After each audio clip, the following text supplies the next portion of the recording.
Hello students, welcome to MKH. मैं Ruby Singh Atiya और आपके चैप्टर नंबर 2 प्राणियों में पोषण के पार्ट 2 में आप सभी का स्वागत है। बहुत ही इंटरेस्टिंग सा और बहुत ही मज़ेदार सा हिस्सा यहाँ पर चैप्टर का बचा हुआ है, जिसमें आपको बहुत कुछ जो है अपने अंदर का बहुत कुछ जानने को मिलेगा। ठीक है, हमने बात करनी थी कि मनुष्य के पाचन तंत्र के बारे में हमने पढ़ना था, लेकिन उससे पहले मैंने आपको बताया था कि मनुष्य के पाचन तंत्र के कुछ महत्वपूर्ण हिस्से जैसे कि जीभ और दांत, उनका हम डिस्कशन यहाँ पर करने वाले थे, है ना। और जीभ को हमने लास्ट क्लास में पढ़ लिया था, सब कुछ पढ़ लिया था जीभ के बारे में। जीभ क्या है, हमें टेस्ट का पता कैसे चलता है, हमें स्वाद का पता कैसे चलता है, जीभ के कौन कौन से क्षेत्रों पर कौन कौन सा स्वाद पता चलता है। ठीक है, अब हमने बात करनी है दांतों के बारे में। तो दांतों के बारे में तो आप सब लोग जानते ही हो। ठीक है, अब दांत हमें पूरी जिंदगी में 2 बार प्राप्त होते हैं ना, 2 बार प्राप्त होते हैं। सबसे पहले जब हम छोटे होते हैं, यानी कि शैशवावस्था में। ठीक है, कोई छोटा बच्चा होता है, आपने जरूर ट्राई किया होगा कि जब आपके परिवार में या घर में कोई छोटा बच्चा आता है जिसके 1-2 दांत आए होते हैं, तो आपने जरूर उसके मुंह के अंदर फिंगर डाल करके देखी होगी कि ये काटता है कि नहीं काटता है। ठीक है, और अगर उसके 1-2 दांत आए हो तो वो इतना जोर से काटता है कि पूछिए मत, है ना। तो ये एक्सपीरियंस आपने लिया होगा। ठीक है, तो बिल्कुल उन्हीं दांतों की बात हो रही है कि जिंदगी में हमें पूरी जो जिंदगी होती है इंसान की, मनुष्य की, उसमें उसे 2 बार दांत प्राप्त होते हैं। ठीक है, सबसे पहले जो दांत होते हैं उनको बोला जाता है दूध के दांत। ठीक है, तो क्वेश्चन पूछा जा सकता है कि दूध के दांत क्या होते हैं। तो सिंपल सी बात है, दूध के दांत तब आते हैं जब बच्चा दूध ही पी रहा होता है। जैसे उसको दांत प्राप्त होते हैं, धीरे धीरे दांत आते हैं, फिर वो इधर उधर की चीज़ें जो खाना शुरू करता है। ठीक है, इसलिए इनको बोला जाता है दूध के दांत। यानी कि ये दांत हमें कब प्राप्त होते हैं, ये दांतों का जो सेट है पूरा का पूरा सेट प्राप्त होते हैं ना, 1-2 दांत तो नहीं प्राप्त होते। तो दूध के दांत हमें शैशवावस्था में प्राप्त होते हैं, जब हम शिशु होते हैं। ये चीज़ आपको समझ में आ गई, छोटे बच्चे को शिशु बोला जाता है। ठीक है, तो शैशवावस्था में जो दांत प्राप्त होते हैं उन्हें दूध के दांत बोला जाता है। ठीक है, ये चीज़ आपको समझ में आ गई। ठीक है, अब दूध के दांत टूट जाते हैं। जब दूध के दांत टूट जाते हैं, धीरे धीरे 13 से 14 साल के जब आप हो जाते हैं तो आपके दूध के दांत टूटने लग जाते हैं। ठीक है, वो दांत टूट जाते हैं और फिर दूध के दांत के बाद आपको जो नए दांत प्राप्त होते हैं उन दांतों को बोला जाता है स्थायी दांत। क्या बोला जाता है? स्थायी दांत। यानी कि दूध के दांत जो है वो क्या हो जाते हैं, हमारे अस्थाई, वो स्थायी नहीं होते हैं, वो जिंदगी भर हमारे साथ नहीं रहते हैं बल्कि टूट जाते हैं। ठीक है, तो दूध के दांतों को क्या बोला जाता है? अस्थायी दांत। और स्थायी दांत जो है स्वस्थ मनुष्य में लगभग जीवन भर ये रहते ही रहते हैं। ये चीज़ आपको समझ में आ गई। वो अलग बात है कि आप चॉकलेट वगैरह ज़्यादा खाते हो तो आपके जल्दी दांत गिर जाएंगे, लेकिन स्वस्थ मनुष्य में लगभग ये मनुष्य में सारे के सारे दांत होते हैं। कौन से? स्थायी दांत। ठीक है, जीवन भर रहते हैं। लेकिन जैसे ही आप हो जाओगे बूढ़े, तो बूढ़े होने के बाद तो चाहे स्वस्थ है चाहे अस्वस्थ है, सबके दांत गिरने ही गिरने हैं। यानी कि क्या कहा जाता है कि स्थायी दांत जो है पूरी जीवन भर बने रहते हैं। केवल कब गिरते हैं? वृद्धावस्था में गिरते हैं, है ना। आपने देखा होगा कि कई बुजुर्ग ऐसे होते हैं जिनके एक भी दांत नहीं होता है ना ऐसा। ठीक है, तो वृद्धावस्था में उनके दांत जो है वो स्थायी दांत भी गिरने शुरू हो जाते हैं। ठीक है, ये भी आखिर में स्थायी नहीं रहते। ये चीज़ आपको समझ में आ गई। ठीक है, आपसे क्वेश्चन पूछा जा सकता है कि दूध के दांत क्या होते हैं, फिर स्थायी दांत क्या होते हैं। ठीक है, इनके बारे में आपने अच्छे से समझ लिया है और आपको PDF मिलेगी तो वहाँ से अपलोड भी कर लीजिएगा। ठीक है, अब हम चलते हैं कि हमारे टोटल दांत कितने होते हैं, ऊपर के दांत कितने होते हैं, नीचे के दांत कितने होते हैं, और ऊपर नीचे के जितने भी दांत होते हैं ये सारे के सारे दांत कितने प्रकार के होते हैं। ठीक है, दांत भी होते हैं ना जो आपके, वो 4 कैटेगरी के होते हैं, यानी कि अलग अलग संरचना होती है। आपने देखा होगा कि कई दांत, आपके सारे के सारे दांतों की स्ट्रक्चर देखिएगा, आज मिरर में देखिएगा। ठीक है, आप देखेंगे कि कुछ दांत नीचे से मोटे हैं और ऊपर से पतले हैं। ठीक है, बिल्कुल ऐसे जैसे कि बिल्कुल जैसे ऊपर से चपटे हैं। ठीक है, और कई दांत ऐसे हैं जो ऊपर चौकोर हैं, कई दांत ऐसे हैं जो ऊपर इस तरह से है, चौकोर है, जिसको आप जाड़े कहते हो। ठीक है, जो साइड में होती हैं। ठीक है, और आपके आगे के जो दांत होते हैं वो बिल्कुल पैने होते हैं इस तरीके से, ठीक है, इस तरीके से आगे से पैने होते हैं यानी तीखे होते हैं, ठीक है। और यहाँ पर ये जो दांत होते हैं ये थोड़े से चौड़े होते हैं, ठीक है। तो इस तरह से दांत भी कई कई प्रकार के होते हैं, ठीक है। और आपने देखा होगा कि कई व्यक्ति ऐसे होते हैं जिनके यहाँ पर दो दांत जो होते हैं वो शेर की तरह एकदम नुकीले होते हैं ना, यहाँ से दो ऊपर और दो नीचे के दांत यहाँ पर बिल्कुल नुकीले होते हैं, ठीक है। तो ये जो दांत होते हैं वो अलग अलग प्रकार के हैं, ठीक है। सो पढ़ते हैं हम और चित्र भी देखेंगे कि अलग अलग दांत कितने कितने प्रकार के होते हैं, ठीक है। तो चलिए फिर अब हम बात करते हैं किसकी, दांत कितने प्रकार के होते हैं, ठीक है। तो ये जो है मैंने नीचे का जबड़ा बनाया, ठीक है, नीचे कितने दांत होते हैं, ऐसा ही सेम जो पैटर्न होता है, जो सेट होता है दांतों का, ऊपर भी होता है, ठीक है। तो यहाँ पर जो मुख्य रूप से दांत होते हैं वो 4 प्रकार के होते हैं, ठीक है। जो आगे आगे वाले आपको थोड़ा सा देखना होगा कि दांत किस किस टाइप के होते हैं। आगे वाले जो दांत है वो बिल्कुल तीखे होते हैं, ठीक है। सो आगे वाले, बिल्कुल आगे वाले ये जो 4 दांत होते हैं, जो बिल्कुल आगे वाले हैं, इन दांतों को कृंतक कहा जाता है। और ये जो है कितने होते हैं, 4, इनको कृंतक कहा जाता है। ये कितने होते हैं, 4, ठीक है। 4 ही नीचे और 4 ही ऊपर, ये चीज़ आपको समझ में आ गई। उसके बाद इन चारों के जब आसपास में चला जाए, ठीक है, तो जैसे मैंने आपको बताया कि एकदम नुकीले से दांत होते हैं साइड में नीचे भी और साइड में ऊपर भी, ठीक है। तो वो जो नुकीले से दांत होते हैं उन दांतों को बोला जाता है रदनक, ठीक है। इनके नाम भी अपने लिखते हुए जाते हैं। ये है कृंतक और ये वाला और ये वाला, ये जो दोनों दांत हैं ये क्या कहलाते हैं, ये है रदनक। समझ में आ गया आपको, ठीक है। कृंतक जो होते हैं वो कितने हो गए, 4 हो गए। रदनक कितना हो गया, 1 और 1 2, ठीक है। तो ये रदनक 2 होते हैं और कृंतक 4 दांत होते हैं, ठीक है। 4 ऊपर 4 नीचे और रदनक 2 ऊपर 2 नीचे, ठीक है। ऐसे ही अगर नेक्स्ट अगर देखा जाए तो 2 इस साइड में और 2 इस साइड में अलग पैटर्न के दांत होते हैं जिनको अग्रच्वर्णक बोला जाता है, ठीक है। ये थोड़े से ऊपर से चौड़े हो रहे होते हैं लेकिन इतने ज़्यादा चौड़े नहीं होते हैं, इसलिए इनको क्या बोला जाता है, अग्रच्वर्णक। 2 इधर और 2 इधर, कितने हो गए, 4 हो गए, ठीक है। तो डायग्राम भी आपको साथ के साथ बनाना है, ठीक है। तो ये है अग्रच्वर्णक, ठीक है। और अग्रच्वर्णक कितने हो गए, 2 ये और 2 ये, कितने हो गए, टोटल 4 हो गए, ठीक है। उसके बाद जब बिल्कुल पीछे चले जाते हैं, दांतों में पीछे चले जाओ तो बिल्कुल ऊपर से जो है बिल्कुल चौड़े दांत आ जाएंगे, जो ऊपर से चौड़े होंगे, जिसको आप जाड़ भी कहते हो कई बार, ठीक है, आम भाषा में। तो ये जो 3 इधर और 3 इधर दांत है इनको बोला जाता है च्वर्णक। क्या बोला जाता है, च्वर्णक, ठीक है। ये क्या काम करते हैं, ये भोजन को भोजन को चबाने का काम करते हैं, ठीक है। सो भोजन चबाने का काम करते हैं तो इनको क्या बोला जाता है, च्वर्णक। ये चीज़ आपको समझ में आ गई, ठीक है। सो ये हो गए च्वर्णक, कितने हो गए, 3 इधर और 3 इधर, टोटल कितने हो गए, 6 हो गई। समझ में आ गया आपको, ठीक है। तो ये थे हमारे 4 प्रकार के दांतों के बारे में आपने समझ लिया, ठीक है। अब आपके दिमाग में एक क्वेश्चन आता होगा कि आमतौर पर क्या हो जाते हैं कि हमारे दांत कभी कभार खराब हो जाते हैं जब हम बहुत ज़्यादा चॉकलेट्स वगैरह खाते हैं, ठीक है। चॉकलेट्स वगैरह खाते हैं, खाना खाने के बाद जब हम ब्रश वगैरह नहीं करते हैं तो हमारे दांत जो हैं वो दांतों का क्षय शुरू हो जाता है, और जिसको आम भाषा में आप कहते हो कि कीड़ा लग गया, ब्लैक सा कलर आ जाता है दांतों के बीच में, जिसको आप कहते हो मेरे दांत में तो कीड़ा लग गया है ना, और वो दांत काफ़ी दर्द भी करता है, ठीक है। सो अब क्वेश्चन आता है कि दंत क्षय किसे कहते हैं, ठीक है। क्वेश्चन नेक्स्ट आता है कि दंत क्षय क्या होता है। दंत क्षय में दांत की स्थिति पता है कैसी होती है, दांत की स्थिति ज़्यादातर ये जो दांत होते हैं ना इनमें होता है, ठीक है। इन दांतों की स्थिति क्या हो जाती है कि पहले तो दांत हमारे कुछ इस तरीके के होते हैं, ठीक है। लेकिन जैसे जैसे कीड़ा लगना शुरू हो जाता है, जिसको आप कीड़ा लगना कहते हो आम भाषा में, वैसे वो दंत क्षय होता है। जैसे जैसे दंत क्षय होना शुरू हो जाता है वैसे वैसे दांत की हालत कैसी हो जाती है, दांत यूं यूं यूं यूं यूं हो जाता है ना, और यहाँ पे ब्लैक कलर बन जाता है, और फिर लास्ट में जो ये दांत है वो पूरा का पूरा खराब हो जाता है, ठीक है। तो दांत की ये जो स्थिति होती है इसको क्या बोलते हैं, दंत क्षय बोलते हैं, ठीक है। तो ये तो समझ में आ गया आपको कि हाँ, दांतों में दंत क्षय होता है, जिसको आप आम भाषा में कीड़ा लगना भी कहते हो, ठीक है।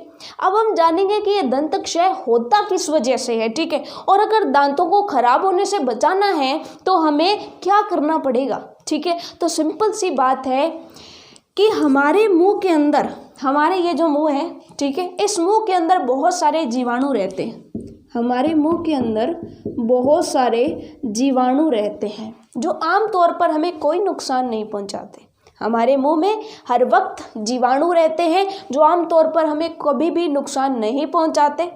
लेकिन जब हम कोई खाना खाते हैं और खाना खाने के बाद दांतों को और मुंह को ढंग से साफ नहीं करते हैं, खाना खाने के बाद कुल्ला नहीं करते हैं या ब्रश नहीं करते हैं, दांतों को और मुंह को साफ नहीं करते हैं, तो भोजन के जो कण हैं वो हमारे दांतों के बीच में फंसे रह जाते हैं। भोजन के जो कण हैं वो हमारे दांतों के बीच में यूं फंसे हुए रह जाते हैं। ये चीज़ आपको समझ में आ गई? ठीक है। सो भोजन के कण हमारे दांतों के बीच में फंसे हुए रह जाते हैं। अब ये जो जीवाणु हैं इनका काम क्या होता है कि सिंपल सी बात है, आप तो इसको साफ नहीं करने वाले, तो फिर दांतों के बीच का जो स्थान है उसे साफ कौन करेगा? उसे जीवाणु साफ करेगा। और जीवाणु जब साफ करता है तो क्या करता है? ये इस भोजन को अपघटित कर देता है। ये जो भोजन के कण फंसे हुए हैं, आप तो दांत साफ कर नहीं रहे, तो फिर करेगा कौन? जीवाणु। जीवाणु कैसे करेगा? जीवाणु जो भोजन फंसा हुआ है उसे अपघटित कर देगा, ठीक है, यानी कि उसे सड़ा देगा, ठीक है। इसको सड़ा करके वो क्या बना देगा? अम्ल बना देगा, ठीक है। और आपको जो है खट्टा खट्टा महसूस होगा, है ना। तो आपके दांतों के अंदर जो भोजन फंसा हुआ है, ये जीवाणु उस भोजन को क्या कर देते हैं? फंसे हुए भोजन के अंदर जो शर्करा होती है उस शर्करा को विघटित कर देते हैं, यानी छोटे छोटे टुकड़ों में तोड़ देते हैं और किस में निर्मोचित कर देते हैं? अम्ल में निर्मोचित कर देते हैं, यानी अम्ल में बदल देते हैं। ये चीज़ आपको समझ में आ गई? अब ये जो अम्ल है वो जा करके हमारे दांतों को क्या पहुंचाता है? नुकसान पहुंचाता है। और जब ये अम्ल दांतों को नुकसान पहुंचाएगा तो ये जो दांत बेचारा, जो इतना बढ़िया सा दांत था, उसकी स्थिति कैसी हो जाएगी? ऐसी हो जाएगी। ये चीज़ आपको समझ में आ गई? यानी कि जो दांत पहले ऐसा था, बहुत ही खूबसूरत सा दिखाई देता था, वो दांत अब कुछ ऐसा दिखाई देगा। इसमें आप कह दोगे ब्लैक जो है दंत क्षय हो जाएगा और आप कहोगे कि ये तो क्या हुआ, मेरे दांत में कीड़ा लग गया। ये चीज़ आपको समझ में आ गई? कुछ ऐसी स्थिति हो जाती है, ठीक है। और इसी को क्या बोला जाता है? दंत क्षय। अब आप कहेंगे कि दंत क्षय से बचने के लिए क्या करें? तो सिंपल सी बात है, जब भी खाना खाओ उसके बाद अच्छे से दांत साफ करो, ठीक है। एक ब्रश ले लो, सिंपल, ठीक है। ज़रूरी नहीं कि हर बार टूथपेस्ट से ही हम ब्रश करें। आप ब्रश ले लीजिए और जब भी आप खाना खाते हैं तो उसके बाद ब्रश से जो है सिंपल सादे पानी से अपने दांत के बीच में जो कचरा फंसा हुआ होता है उसे निकाल लें, ठीक है। और दिन में 2 बार तो ब्रश जरूर करें। अगर 2 बार नहीं करते हैं तो शाम को सोते वक्त जरूर करें, ठीक है। सुबह तो सभी करते हैं, ठीक है, लेकिन सुबह हम क्या करते हैं कि पहले ब्रश करते हैं और उसके बाद खाना खा लेते हैं और पूरे दिन हमारे दांतों में खाना फंसा हुआ रहता है, ठीक है। तो उसका क्या फायदा हुआ? एक्चुअल में खाना खाने के बाद दांत साफ करनी चाहिए, ठीक है, ताकि भोजन फंसा हुआ ना रह जाए, ठीक है। सुबह उठ के जस्ट जो है हम जो है ब्रश करते हैं और उसके बाद खाना खा लेते हैं तो उसका कोई मतलब नहीं बनता है ना। तो साइंस में हमें यही चीज़ें समझनी है, ठीक है। ये चीज़ आपको समझ में आ गई? अब हम चलते हैं नेक्स्ट, की दांत के बारे में तो पढ़ लिया, जीभ के बारे में भी पढ़ लिया। अब हम चलते हैं मनुष्य के पाचन तंत्र के बारे में पढ़ते हैं कि मनुष्य का जो शरीर है उसमें जब भोजन अंदर जाता है तो कौन कौन से हिस्सों से होकर के वो नीचे जाता है और धीरे धीरे उसका पाचन होता है, ठीक है। तो सारा का सारा सिस्टम पढ़ेंगे और आपको डेफिनेटली जो है बहुत मज़ा आने वाला है। तो चलिए स्टूडेंट्स, अब हम पाचन तंत्र के बारे में बहुत ही अच्छे से पढ़ने वाले हैं, ठीक है। और सबसे इंटरेस्टिंग और सबसे मज़ेदार टॉपिक हमारा यही रहने वाला है, ठीक है। सो सबसे पहले हम जानते हैं कि पाचन तंत्र होता क्या है। तो एक्चुअल में क्या है कि मनुष्य के अंदर पाचन के लिए बहुत सारे अंग पाए जाते हैं, बहुत सारे अंग मिलकर के एक तंत्र बनाते हैं, एक सिस्टम बनाते हैं। उसी को हम क्या कहते हैं? मानव का पाचन तंत्र कहते हैं, ठीक है। सो मानव के पाचन तंत्र में अगर देखा जाए तो मुख्य रूप से कौन कौन से अंग होते हैं? तो मानव के पाचन तंत्र में निम्नलिखित अंग होते हैं। सबसे पहला जो अंग होता है वो होता है मुख गुहिका, यानी आपका मुंह जहाँ से आप भोजन ग्रहण करते हैं, और उसके बाद अंदर जहाँ पर दांत और जीभ है वो जो गुहिका है, अंदर का जो खाली स्थान है, गुफा जैसी आकृति है, ठीक है, तो उसे मुख गुहिका बोला जाता है, ठीक है। तो ये वाला हिस्सा कौन सा हो जाएगा? ये वाला हिस्सा हो जाएगा मुख गुहिका, जो पाचन तंत्र का पहला अंग होता है, ठीक है। मुख गुहिका के बाद दूसरा जो अंग होता है वो होता है ग्रास नली, ठीक है, जिसको ग्रसनी भी कहा जा सकता है, ग्रास नली, ठीक है। और नेक्स्ट अगर देखा जाए ग्रास नली किस में खुलती है, ग्रास नली अमाशय में खुलती है, ठीक है। सो ये जो जे जैसी आकार की चपटी आकृति है इसको क्या बोला जाता है, इसको बोला जाता है अमाशय, ठीक है। सो मुख गुहिका, उसके बाद ग्रास नली, अमाशय, और अमाशय के बाद क्या होता है, क्षुदांत्र, ठीक है। ये जो बीच में आपको छोटी सी बहुत ही पतली पतली जो पाइप जैसी आपको जो आंतें दिखाई दे रही है ये वाला ही होता है क्षुदांत्र। इसको छोटी आंत भी बोलते हैं। तो ये अंग होता है क्षुदांत्र, ठीक है। ये अंग जो है वो कैसे काम करते हैं पाचन तंत्र के अंदर, सब कुछ हम बहुत ही अच्छे से पढ़ने वाले हैं। अभी तो आप नाम देख लीजिए कि कौन कौन से जो अंग हैं वो काम करते हैं, यहाँ से भोजन ग्रहण करते हैं और पूरे पाचन के अंदर ये जो तंत्र है, ये जो अंग है वो काम करते हैं, ठीक है। चलिए उसके बाद क्षुदांत्र के बाद यहाँ से अमाशय से भोजन सीधे कहाँ पर जाता है, क्षुदांत्र से, ये जो है क्षुदांत्र का हिस्सा है। और क्षुदांत्र के बाद जो भोजन जाता है वो इस बड़ी सारी जो है जिसको बड़ी आंत भी कहते हैं या वृद्धांत्र भी कहते हैं, क्षुदांत्र से भोजन किस में जाता है, बृहदांत्र में जाता है, ठीक है। सो ये जो संरचना है ये हो जाएगी आपकी बृहदांत्र, ठीक है। ये चीज़ आपको समझ में आ गई, ठीक है। तो ये तो हो गए कुछ अंग जो पाचन तंत्र के लिए मुख्यतः रूप से मनुष्य के पाचन तंत्र के जो है अंदर होते हैं, ठीक है।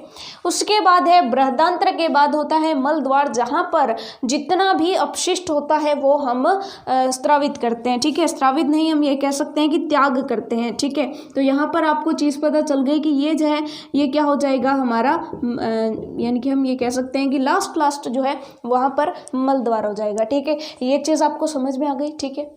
यहाँ पर क्या है कि ये तो अंग होते ही होते हैं, इसके अलावा कुछ ग्रंथियां भी होती हैं, वो कौन कौन सी हैं, तो इसके अलावा पाचन तंत्र से संबंधित सहायक पाचन ग्रंथियां कौन कौन सी है, यकृत, अग्नाशय और जठर ग्रंथियां। जठर ग्रंथियां जो होती हैं वो अमाशय के अंदर पाचक रस स्रावित करती हैं। और इसी के साथ साथ जो अग्नाशय होता है, अब यहाँ पर आपको दो अंग दिखाई दे रहे हैं, ठीक है। ये जो अंग है जिसकी आकृति पत्ती जैसी है ये है अग्नाशय, ठीक है, ये है अग्नाशय, ठीक है। और अग्नाशय के साथ एक आप यहाँ से देखो तो रेड कलर की आपको दिखाई दे रहा है कि यहाँ से जुड़ा हुआ है, इसको बोला जाता है पित्ताशय। क्या बोला जाता है, पित्ताशय। तो पित्ताशय और अग्नाशय दोनों मिलकर के ये पित्त रस स्रावित करता है, ये जो है पाचक रस स्रावित करते हैं। और इसी के साथ साथ ये जो आपको ब्लैक कलर का पीछे दिखाई दे रहा है ये है यकृत, ठीक है। तो ये हो जाएगा हमारा सॉरी माफ कीजिएगा, ये हो गया यकृत, ठीक है। सो यहाँ पर पित्ताशय, अग्नाशय, यकृत और जठर ग्रंथियां, कुछ ग्रंथियां होती है, ठीक है, जो पाचक रस स्रावित करके पाचन में सहायता प्रदान करती हैं। ये चीज़ आपको समझ में आ गई। तो यहाँ पर आपने बेसिकली ये देखा कि पाचन तंत्र के अंतर्गत कौन कौन से अंग कार्यरत रहते हैं, कौन कौन सी ग्रंथियां कार्यरत रहती हैं। अब हम धीरे धीरे स्टेप बाय स्टेप समझेंगे कि ये एक एक अंग जो है वो कैसे पाचन क्रिया के अंदर अपनी महत्वपूर्ण भूमिका निभाते हैं, ठीक है।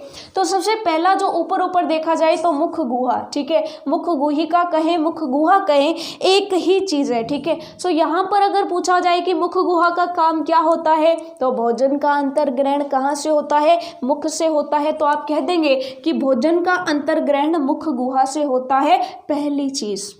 दूसरी चीज़ की मुख गुहा के अंदर जैसे ही हम खाना खाते हैं वैसे ही मुंह में पानी आ जाता है, जिसको क्या कहते हैं, लार कहते हैं, ठीक है। तो बिल्कुल वही कि इसमें स्रावित जो लार होती है वो भोजन में मिल करके, जिसको कौन मिलाती है, आपने पढ़ा था, जीभ मिलाती है भोजन के अंदर। और जब भोजन के अंदर लार मिल जाती है तो भोजन क्या हो जाता है, लसलसा हो जाता है। अब भोजन लसलसा हो जाता है तो वहाँ पर क्या हो जाता है कि भोजन के अंदर की जो मंड होती है, मंड, ठीक है, तो भोजन के अंदर की जो मंड है वो कुछ मात्रा में शर्करा में बदल जाती है, ठीक है। पाचन के अंदर क्या होता है, जटिल पदार्थ सरल पदार्थों में टूटते हैं, तो मंड एक जटिल पदार्थ है, वो शर्करा में परिवर्तित हो रहा है, यानी सरल पदार्थों में परिवर्तित हो रहा है। ये चीज़ आपको समझ में आ गई। सब कुछ हमने पढ़ा हुआ है, बस उसे ही हमें अच्छे तरीके से देखना है, ठीक है। मुख गुहा से भोजन ग्रहण किया, लसलसा हो गया, ठीक है, लसलसा हो गया और उसके बाद कहाँ गया, ग्रास नली में आ गया, ठीक है। अब जब भोजन लसलसा हुआ है और जब वो ग्रास नली में आ जाता है तो ग्रास नली में कभी संकुचन होता है और कभी फैलाव होता है।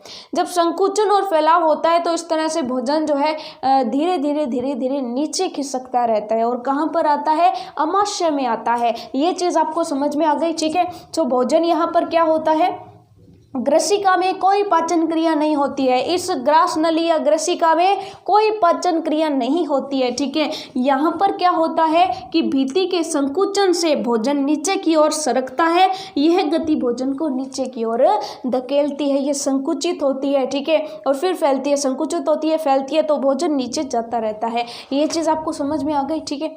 इसी के अलावा आपने यहाँ पर देखा कि जो नासा द्वार है, यानी कि जो जहाँ से हम सांस लेते हैं वो, और जहाँ से हम भोजन लेते हैं यानी मुख गुहिका, वो नीचे जुड़ी हुई है। और एक टाइम पर ये ग्रास नली जो है वो दोनों के लिए कॉमन काम कर रही है, इसके लिए भी और इसके लिए भी, यानी सांस लेने के लिए भी और भोजन भी अंदर ले जाने के लिए।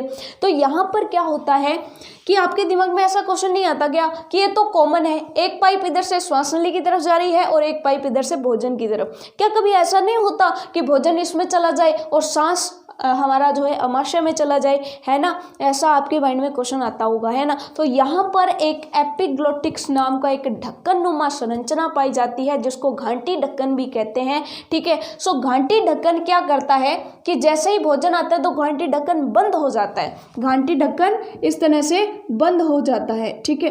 तो सांस नली में हमारा जो भोजन है वो नहीं जाता है, ठीक है, इस तरह से बंद हो गया। और जैसे ही हम सांस लेते हैं तो वो घंटी ढक्कन इधर गिर जाता है। जब घंटी ढक्कन इधर गिर जाता है यानी ऐसे गिर जाता है, ठीक है, कभी ऐसे और कभी इधर, कभी इधर, कभी इधर, ठीक है। जब इधर हो गया तो ये वाली पाइप बंद हो गई, ठीक है, तो भोजन चला जाएगा इधर। और जब ये हो गया तो ये जो है सांस जो है वो श्वास नाल में चला जाएगा, ठीक है।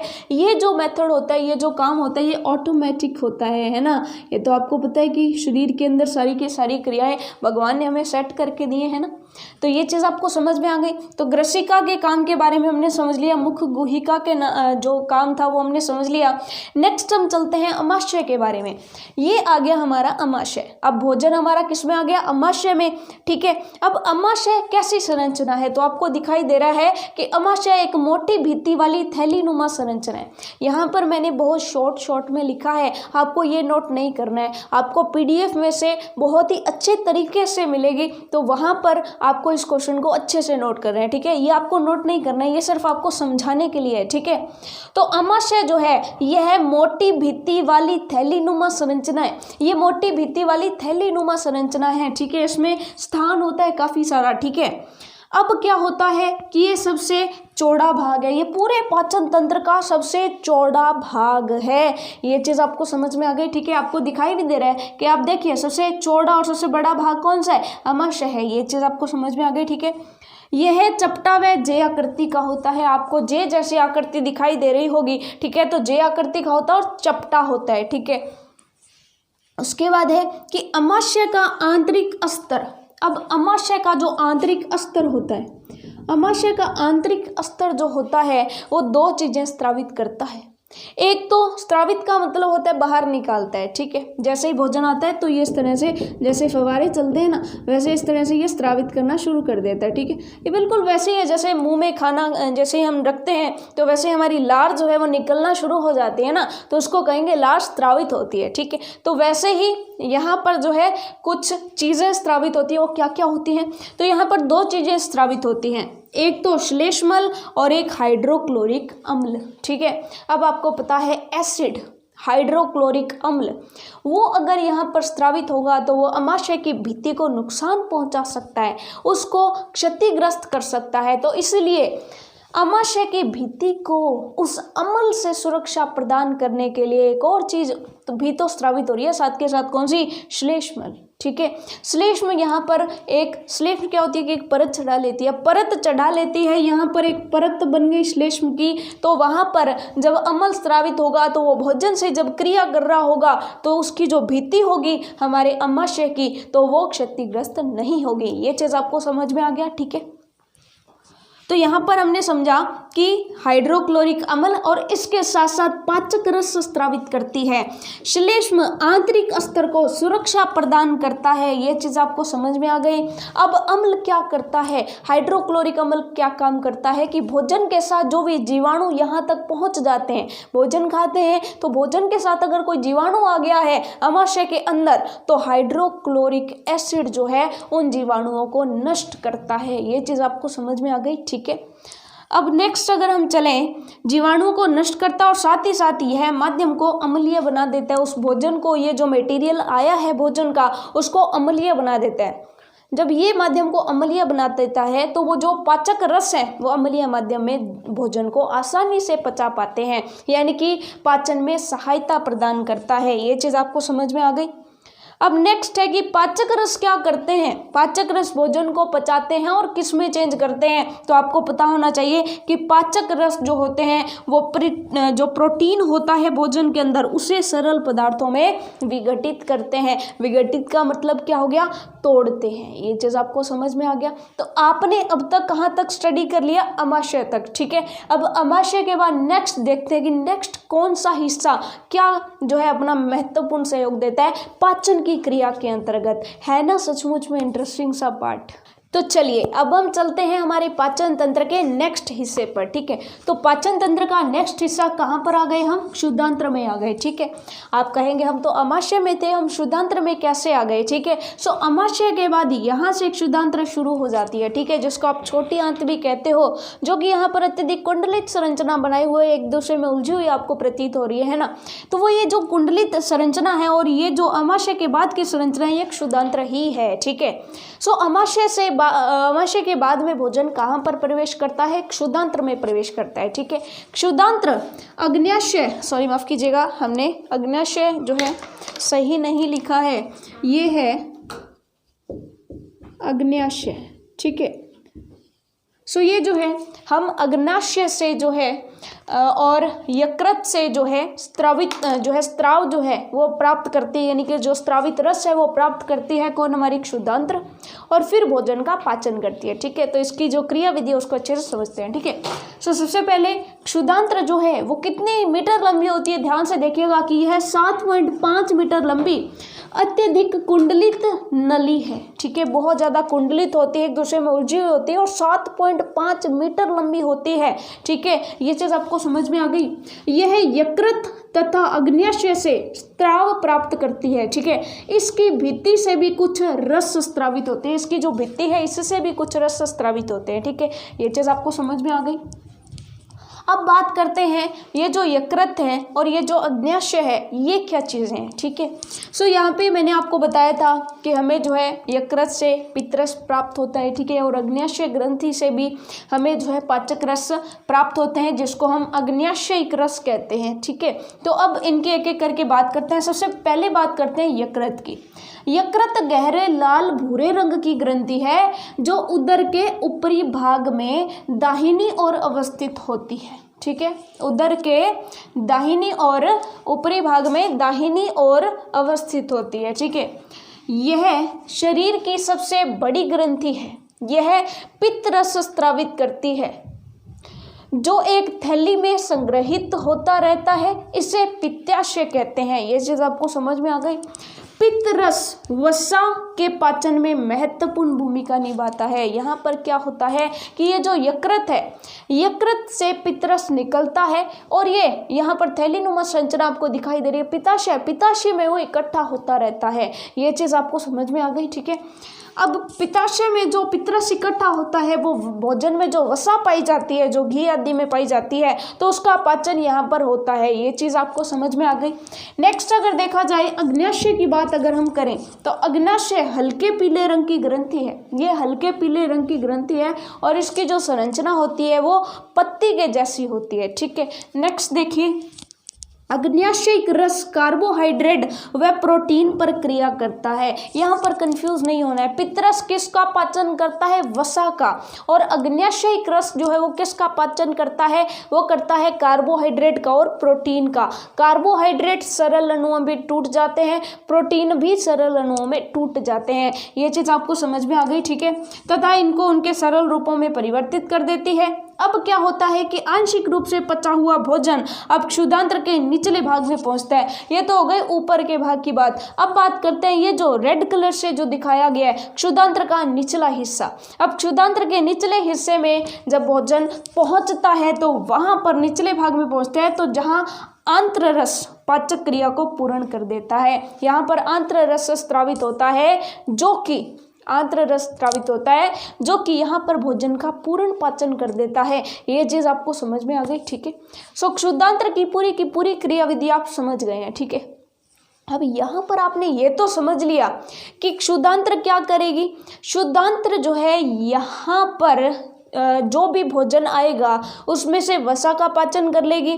वसा को सरल अणुओं में तोड़ लिया और प्रोटीन को भी तोड़ लिया, कार्बोहाइड्रेट को भी तोड़ लिया, सभी जो भी पोषक तत्व थे उनको अलग कर लिया। अब क्षुधांत्र के ही अंदर क्या होता है, मैंने आपको बताया था कि पाचन क्रिया के अंदर क्या होता है, जो जटिल पदार्थ है वो सरल रूप में टूटता है, ठीक है।